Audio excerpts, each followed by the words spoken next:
మీరు ఎడ్యుకేషన్ చేస్తుంటే ఈ వీడియో మీకోసమే చూడండి.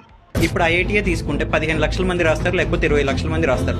ఎంత అద్భుతంగా చదివినా కానీ అక్కడ ఉండే సీట్లు 20,000. సో నేను కింద మీద పడి తపస్సు చేసినా ఏది చేసినా సరే 20,000కి మించి అక్కడ సీట్లే లేవు కాబట్టి రావు.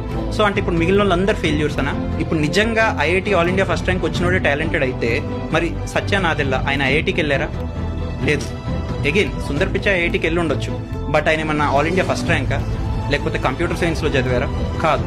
సత్య నాదెల్లా గారు ఏమో వచ్చేసి $300 బిలియన్ కంపెనీని $3,000 బిలియన్ కి తీశారు, అంటే 10 టైమ్స్ చేశారు. మరి అదే సుందర్ పిచ్చై గారు అట్లా చేయలేదా 10 టైమ్స్? మరి ఇప్పుడు ఐఐటీ గొప్పనా, నాన్ ఐఐటీ వాడు గొప్పనా? రియాలిటీ ఐటీఐలో జాబ్ వస్తుందా, ఎంబీడీలో జాబ్ వస్తుందా అని ఆ కంపెనీ ఈ కంపెనీ అని జాబ్ కోసం పోతామా అని ఉందాం. మీకు ఇట్లాంటి ఎడ్యుకేషన్ ట్రిక్లు నేర్పించాలంటే నా దానికి సబ్స్క్రైబ్ కొట్టి సపోర్ట్ చేయండి.